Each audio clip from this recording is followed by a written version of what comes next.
The study was silent. At the mention of divorce, Ryan didn't even lift his eyes, staying focused on his work. I waited for him for an hour. Just as I was about to pass out, he finally spoke. "Nora, just because I made you stand outside in the cold for a bit, you want a divorce? You were the one in the wrong first. Don't you think a little punishment is fair?" I opened my mouth but, for the first time, held back the urge to argue. I simply said, "Just sign the papers." Ryan remained indifferent. "Our son stays with me. You have no objections, right?" Seeing me shake my head, Ryan raised a surprised eyebrow. Still, to make it seem fair, he called Thomas into the study and asked, "After your mom and I divorce, who do you want to live with?" Thomas was undoubtedly Ryan's son. Not only did they look alike, but even the way he looked at me, distant, condescending, was exactly the same. Thomas said, "I have the same last name as Dad." If I had heard those words in the past, I would have spent the whole night in tears while Thomas sobbed until dawn. But after last night, whatever motherly love I had for Thomas was completely gone. I didn't even spare him a glance. I turned and walked into the bedroom. 13 years of marriage, and all my energy had been spent taking care of Ryan and Thomas, tending to their every need. As a result, my personal belongings in this house were pitifully few. It took me less than 10 minutes to pack. When I walked out with my suitcase, Ryan was sitting on the couch, watching the stock market. Without looking up, he said, "Where are you going?" "I'll have the driver take you." "No need." This audio is originally produced by the YouTube channel, Love Short Story. Please credit when sharing. I fought through the dizziness from my fever and forced myself toward the door. Just then, a golf ball flew from the second floor and struck the back of my head. Thomas's game room was on the second floor. He always practiced indoor golf after finishing his homework. I clutched my head and curled up on the floor in pain. Ryan and Thomas exchanged a glance, a silent understanding that I was acting again. They didn't move, just letting me struggle to get up from the ground. In the end, drenched in cold sweat, I crawled out of the house and went to the hospital alone for an IV drip. After the fever subsided, I drowsily boarded a bus heading toward the outskirts of the city. 2 hours later, I arrived at my grandmother's house. She was overjoyed to see me and didn't ask any questions. She was too busy lighting the stove and steaming a pot full of taro rice. Thomas used to love taro rice too. Sometimes, he'd eat so much that he'd beg me to carry him. Then, when he was about 6 or 7, another kid told him taro was cheap food for country folks. From that day on, Thomas never let me bring my grandmother's homegrown taro back to the house. Watching me eat too fast, coughing and hiccuping, my grandmother smiled, deep wrinkles forming around her eyes. "Silly girl." With trembling, wrinkled hands, she gently smoothed my messy hair and braided it into the pigtails I had loved as a child. That night, after years of insomnia, I finally slept soundly. Because I knew, I was home. 2 days later, Ryan called me. His voice was cold. "Where did I hang that silk shirt I bought abroad last year?" Without thinking, I told him the exact location and even suggested pairing it with the tie in the leftmost storage compartment. I heard the faint rustling of clothes as he dressed. After a pause, he spoke again, a bit awkwardly. "Not bad. I'll wear this to dinner tonight." Then, after another moment, he added, "Send me your address. I'll have the anniversary jewelry delivered to you." I refused. "No need. My taste is different from Tiffany's." Tiffany, Ryan's first love. Ever since she returned and became his personal secretary, she had taken charge of everything around him, from his schedule to even picking out gifts. Hearing me mention her name, Ryan's voice turned ice cold. "Who do you think you are? You dare compare yourself to Tiffany?" I let out a soft, amused chuckle. "You're right. I don't deserve to compare. That's why I don't want you wasting anything nice on me." Ryan was momentarily speechless. I glanced at the clock on the wall. "Please have Tiffany schedule a time for the divorce paperwork. Just text me when it's confirmed. No need to call again." I was about to hang up when Ryan suddenly changed the subject. "Our son is here. He wants to talk to you." Before Thomas could say a word, I ended the call, just as swiftly as he had blocked me that day. Putting down my phone, I held my grandmother's hand and watched TV with her. A week passed in the blink of an eye. While waiting at a hotel, I got a call from an unknown number. It was the head teacher at Thomas's school. He said Thomas had gotten into a fight with a classmate. The reason? The other student had heard rumors and openly asked about his parents' divorce in front of the whole class. I replied, "That's not a rumor. His father and I are divorced. I don't have custody, so please contact his father." The teacher hesitated before saying awkwardly, "Thomas only gave us your number." So, I asked him to put the phone on speaker. With the injured student and their parents listening, I calmly told Thomas, "You were wrong to hit someone. When you're wrong, you take responsibility. Isn't that the belief you and your father always uphold? Also, from now on, no matter what happens, neither you nor your father should ever call me again. Thomas, you need to understand, we have nothing to do with each other anymore." Then, I hung up. As I set my phone to do not disturb, I smiled and waved at my best friend, Sally, and her daughter. When I was pregnant with Thomas, I had dreamed of having a daughter. Even though things didn't turn out that way, I still cherished Thomas and raised him with all my heart. Before he turned 6, Thomas would plant little trees in the backyard for cartoon cats that had died. After preschool, he would secretly tuck a tiny red flower behind my ear when I wasn't looking. Then Ryan started bringing Thomas to the family estate more often. After he turned 8, Thomas stopped crying. He stopped smiling too. He started looking down on my grandmother's humble house, saying it was nothing compared to the sleek skyscrapers in the city. He once told me, "You grew up in a place like this? No wonder Grandma never liked you." A bite of cheesecake from Sally's daughter pulled me back to the present. Seeing me eat, Sally grinned. "Now that you've taken her food, you can't refuse when your goddaughter asks you to watch her competition." I wrapped an arm around Sally's shoulders and laughed. "Don't worry. I'll be there." A little over a month later, on a Friday, I ran into Ryan on the school field. Standing beside him was Tiffany. She was holding onto his arm and greeted me proactively. "Nora, long time no see. Thomas didn't mention you'd be here." Thomas was the captain of the school's sprint team, and there was definitely a competition today. But I wasn't here for him. Ignoring Tiffany, I walked straight toward the spectator stands. Ryan, realizing a beat too late, pulled his arm away from Tiffany and quickly followed me with long strides, his tone laced with sarcasm. "I thought you said you were cutting ties with your son? So why are you here making a fool of yourself?" I couldn't be bothered to argue with Ryan and simply said, "Please don't stand next to me. I don't want any misunderstandings." "What misunderstandings?" "That we're still husband and wife." Ryan was momentarily stunned, then his expression darkened. "I'd advise you to know when to stop." I had no idea what he meant by that. At the moment, I was too busy waving excitedly at Sally on the track. Thomas stood 5 meters away from her. I knew he had seen me. The boy clearly thought I was waving at him, or else he wouldn't have displayed such a blatant look of disgust and annoyance. The starting gun fired, and both the men's and women's races began. Sally was unexpectedly fast. As for Thomas, who had always been a top runner, he suddenly fell halfway through the race. The moment the competition ended, both Ryan and I instinctively ran toward the track. Ryan was a few steps ahead of me, reaching Thomas first and immediately questioning the school medic about his son's condition. Just as the medic was about to answer, Ryan gestured for him to wait. Then he turned to me with an irritated expression.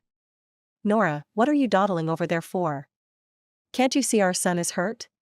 Ryan's scolding drew the attention of the surrounding students and teachers. I put down my phone and looked at Thomas, whose lips were pale. His knees were scraped raw, swollen, and covered in blood. His left ankle was twisted at an unnatural angle. In pain, Thomas instinctively reached out to me, his eyes filled with helplessness. I found it a little amusing. What did this have to do with me? Just like Thomas wrote in his essay last year, he had grown up. He no longer needed a mother like me, someone who only knew how to cook and do laundry, someone so useless she couldn't even play a full piano piece. Under everyone's gaze, I walked right past Thomas with a bright smile and rushed to the women's track, embracing Sally with excitement. "You were amazing. Congratulations on winning the silver medal. Let's go, sweetheart. Your mom's car is parked at the school gate. She said she's taking us out for your favorite seafood feast." Walking out of the school gate in high spirits, I had just gotten into the car when Ryan's call came through. I wasn't planning on answering. Then a message popped up, "Let's discuss the divorce." By the time we reached the restaurant, I told Sally to go inside first, I'd be there soon. For the first time in 2 months, I called Ryan. The phone barely rang for half a second before his voice, sounding both anxious and irritated, came through. "Nora, where are you? No matter where I am, you can just tell me, when will you be free to go to the Civil Affairs Bureau?" Ryan was silent for a moment before deliberately softening his tone. "Come to the hospital first. Thomas is badly injured, he might not be able to compete anymore. The doctor needs to discuss something with us." "Oh. If he can't compete, then he can't compete. It's not a big deal. You didn't have to tell me this." Ryan sounded incredulous. "How can you say that? Are you even Thomas's mother?" Leaning against the car seat's headrest, I spoke calmly. "Ryan, you were the one who called Thomas into your study. You were the one who told him to personally say to me that after our divorce, he didn't want to live with me. So why are you acting like I'm the one who abandoned him? Don't you think you and your son are being ridiculous?" The other end of the line fell into a long silence. So long that I thought Ryan was deliberately ignoring me. Then he finally spoke again, his usual cold and indifferent voice carrying an unmistakable trace of frustration. "Just name your conditions, I'll agree to anything. In exchange, come to the hospital now and take care of Thomas. You know how busy I am. I can't stay here with him all day." I let out a low chuckle. "My only condition has always been the same, finalize the divorce as soon as possible. As for Thomas, as your ex-wife, my only suggestion is that you hire a caregiver for him." Something in my words must have angered Ryan because I heard the sound of objects crashing to the floor from his end. Then his voice came through, laced with both anger and bitter amusement. "Thomas is the child you carried for 10 months and struggled to give birth to for 2 days. Nora, do you really want to divorce me and let our son grow up in a single-parent home? How would it be a single-parent home?" I kindly reminded Ryan that there was always someone by his side, waiting for his attention. "Tiffany has always cared about Thomas. You could say she's just being considerate. But Thomas has been looking forward to the day you make Tiffany his mother. As his father, shouldn't you make that happen for him as soon as possible?" Ryan pressed his fist against his forehead. "Are you really okay with our son calling another woman mom?" Without hesitation, I replied, "Absolutely." 3 years ago, Tiffany's family went bankrupt overseas, and she returned home in disgrace. Ignoring everyone's objections, Ryan hired her as his personal secretary and put her in charge of key company affairs. Last Mother's Day, Thomas bought 99 carnations and personally delivered them to Tiffany at work. He even skipped class multiple times to have lunch with her. Honestly, they were the real family. As for me, after recognizing the reality of the situation, I had to keep moving forward. On the phone, Ryan, uncharacteristically, was still rambling on. But I was too hungry to waste any more time with him. Impatiently, I said, "Next Monday. If you're not free to finalize the divorce, then we'll settle it in court." With that, I hung up, turned off my phone, and walked into the restaurant. Monday arrived. Ryan never showed up. So, I officially hired a lawyer and handed over all divorce proceedings to them. 2 weeks later, on a weekend evening. Out in the fields, wearing a straw hat, I took a moment to admire the sunset before gently patting the girl beside me with a smile. "Sally, Grandma's probably done cooking. Let's go home and eat." Excitedly, Sally responded with an enthusiastic okay. She hooked her arm around mine, carrying the fresh fruits we had just picked, and we jogged home together, laughing along the way. As we stepped inside, ready to share our harvest with Grandma, I noticed something off about her expression. Following her gaze into the living room, I belatedly realized we had an uninvited guest. It was Thomas. Grandma hadn't seen Thomas in years, but every year, she would pester me for the latest family photo. So, she recognized him. Even though I never talked to her about certain things, she was a woman who had lived alone for most of her life, her heart was as clear as still water, her mind as sharp as a mirror. Hearing me ask her to take Sally to the kitchen to wash the fruit and come back later, she nodded somberly, brushed a bit of dust off my cheek, and, with her slightly hunched back, led the little girl away. I stepped into the living room, and the boy struggled to stand up from the couch.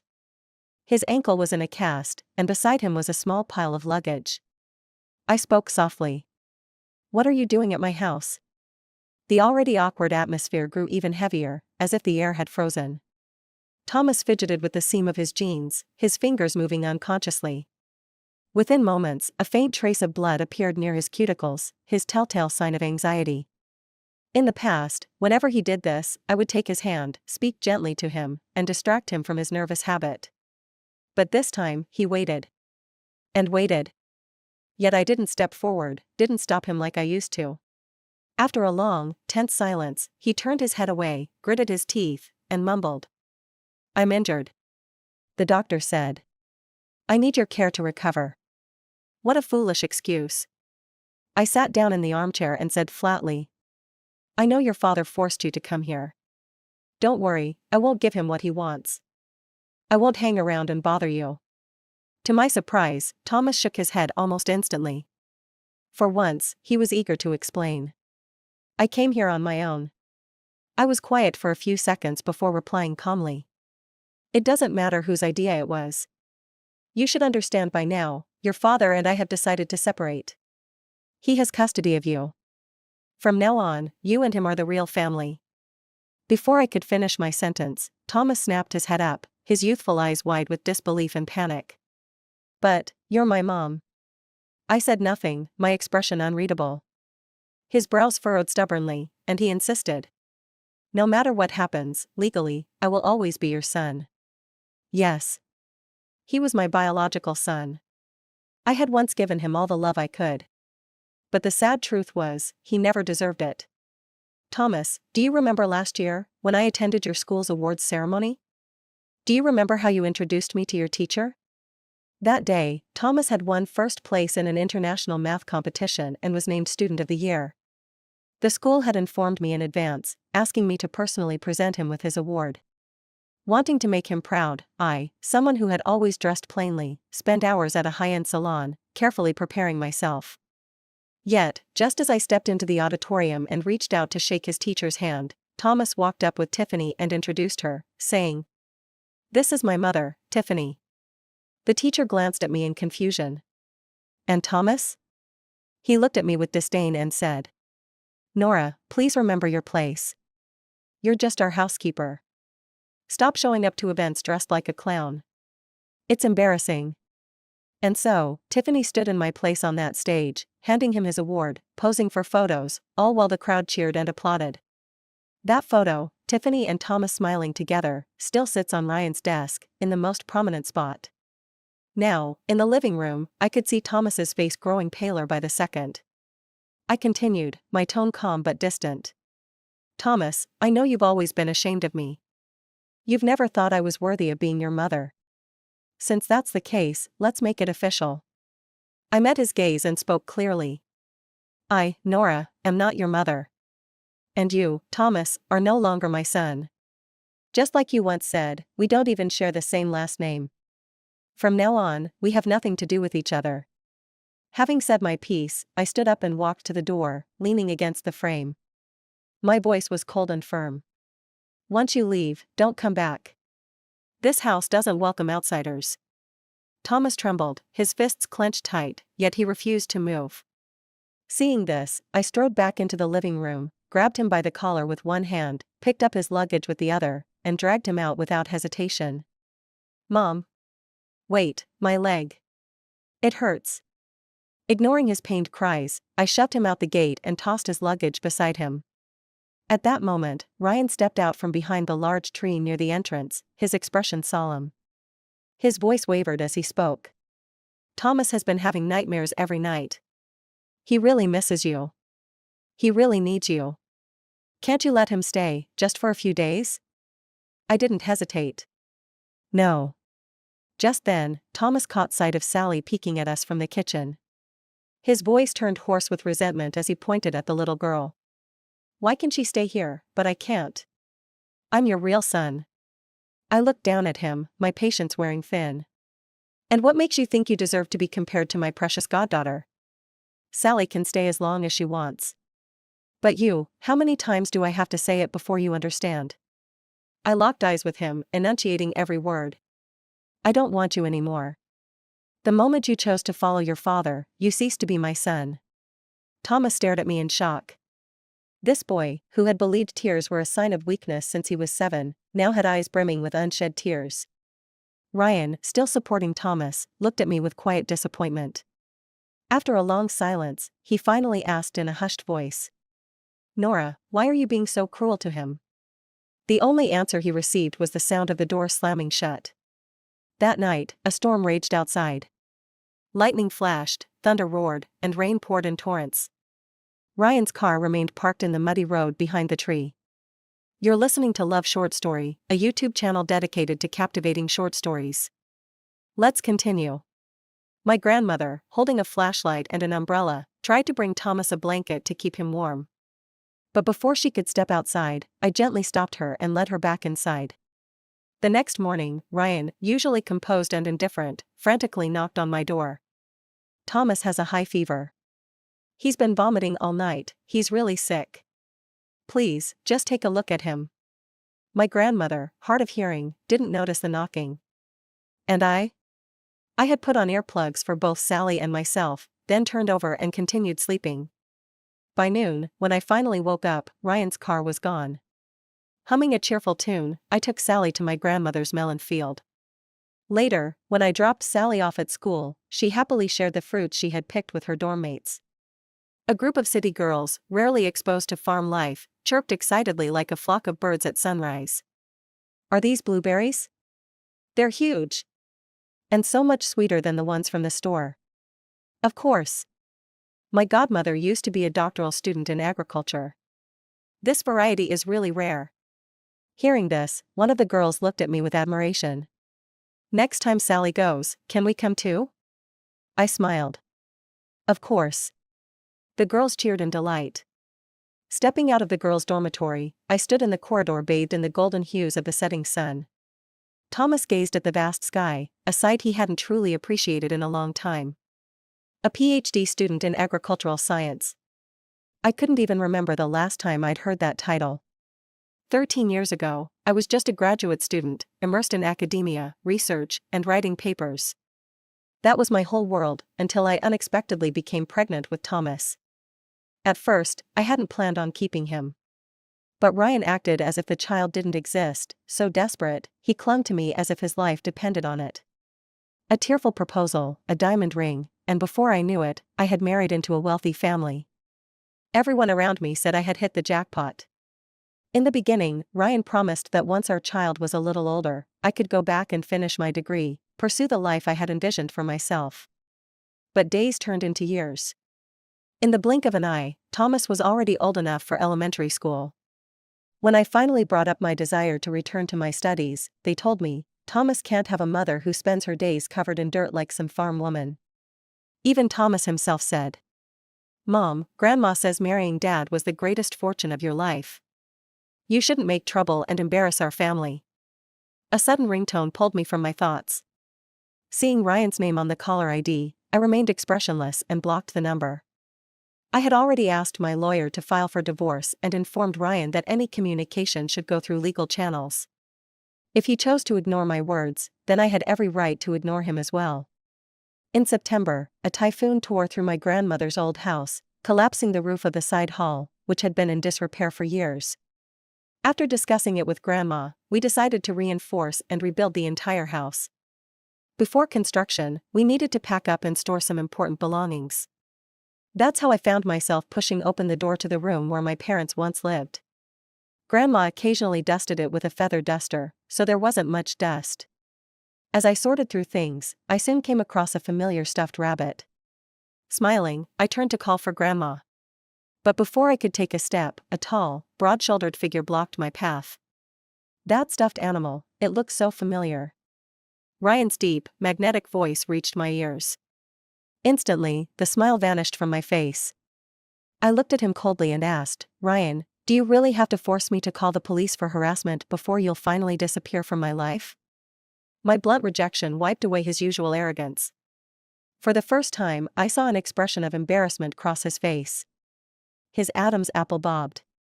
Then, in a low, almost pleading tone, he said, "Nora, I know you hate me right now. You don't want to see me. But we were married for 13 years. Please, just give me a chance to explain. I met his eyes with an icy gaze. There's nothing to explain. There is. I had never seen Ryan this flustered before. He blurted out, that day, when you saw me walking into the hotel with Tiffany, why didn't you just call out to me? If you had, you'd know that we were only there to meet a client staying at the hotel. If you still don't believe me, I can pull the security footage to prove it. As he spoke, he took out his phone, ready to make the call. But I interrupted him. That won't be necessary. It doesn't matter. What? I said, it doesn't matter what happened with you and Tiffany. You don't owe me an explanation, because I don't care. I wasn't lying. I had already prepared the divorce papers before I ever saw him enter that hotel with Tiffany. I had planned to wait until after our 13th wedding anniversary to bring it up. But plans change. Ryan stared at me in stunned silence. After a long pause, he murmured. But it matters, Nora. It matters. You can't just accuse me of something I didn't do. Ryan knew, deep down, whether he was truly innocent or not. When I turned to leave, unwilling to engage further, he grabbed my wrist, unwilling to let go. Baby, I really know I was wrong. On my way here, He hesitated before finally saying, I fired Tiffany. Nora, you know me. In my entire life, I have never begged anyone for anything, not even my parents. But today, I'm standing here, begging you. Please, just give me one last chance. Let's not get divorced. Please? His eyes were filled with desperation. But I simply looked at him with unwavering calm. Ryan, I don't love you anymore. So, this is where it ends. Shaking off his now weak grip, I walked past him and out of the room.